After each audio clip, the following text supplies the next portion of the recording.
کہ کیا مرحوم کی طرف سے قربانی کرنا جائز ہے؟ 4 مسائل سمجھیں۔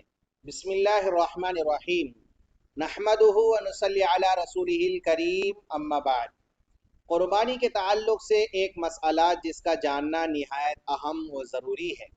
مسئلہ یہ ہے کہ کیا مرحوم کی طرف سے قربانی کرنا جائز ہے؟ یعنی رشتہ داروں میں کوئی انتقال ہو گیا، یا ماں باپ انتقال ہو گئے ہیں، بھائی انتقال ہو گیا، یا بہن انتقال ہو گئی، یا ساس سسر انتقال ہو گئے، ان کے نام سے قربانی کر سکتے ہیں یا نہیں؟ مسئلے کو سمجھیں۔ آسان سا جواب یہ ہے کہ مرحوم کی طرف سے قربانی کرنا جائز ہے، لیکن یہاں پر 4 مسائل سمجھیں۔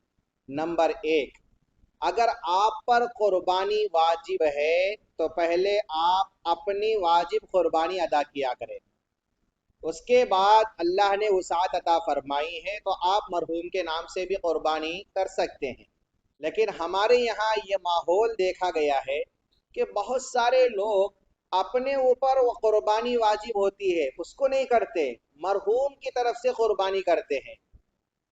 تو مسئلہ یہاں پر سمجھے کہ اپنے اوپر قربانی واجب ہے تو اس قربانی کا ادا کرنا ضروری ہے۔ مرحوم اگر وصیت نہیں کیا ہے تو اس کی طرف سے قربانی کرنا تو مستحب ہے، لیکن مستحب کو کرنے کے چکر میں آپ واجب کو چھوڑ دیں، یہ درست نہیں ہے، اس لیے اس پر واجب کے چھوڑنے کا گناہ ہوگا۔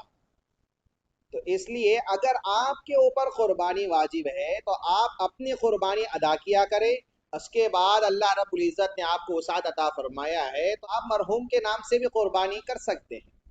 دوسری بات یہ ہے کہ مرحوم کے نام سے قربانی کرنا جائز ہے، اس کی دلیل کیا ہے؟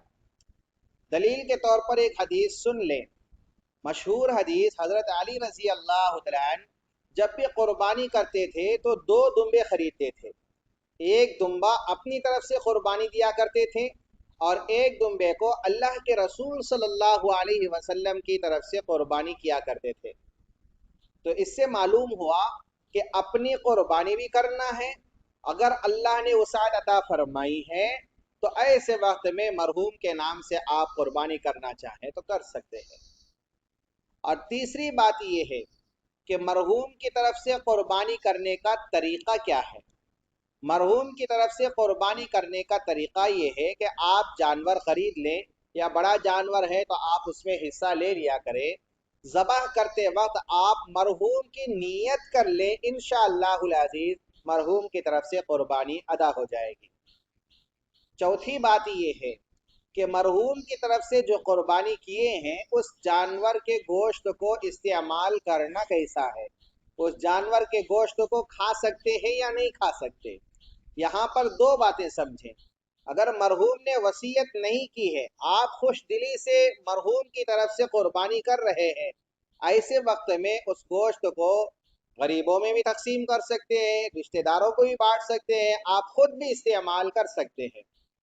لیکن دوسری بات یہ ہے کہ مرحوم نے وصیت کی ہے کہ میری طرف سے قربانی کرو، میرے چھوڑے ہوئے مال میں سے قربانی کیا کرو، تو اب مسئلہ یہ ہے کہ مرحوم کا جو چھوڑا ہوا مال ہے پورے مال میں سے قربانی نہیں کریں گے، اس کے پورے مال میں سے 1/3 جو حصہ ہوگا اس 1/3 حصے میں سے اس کی قربانی ادا کیا کریں گے، اور اس کے 1/3 حصے میں سے جو قربانی دیں گے تو اس قربانی کے گوشت کو غریبوں میں تقسیم کرنا ضروری ہے، اس قربانی کے گوشت کو مالدار استعمال نہیں کر سکتے ہیں۔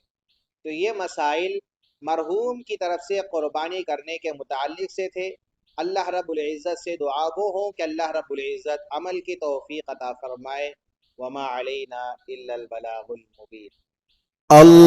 اللهم صل على سيدنا محمد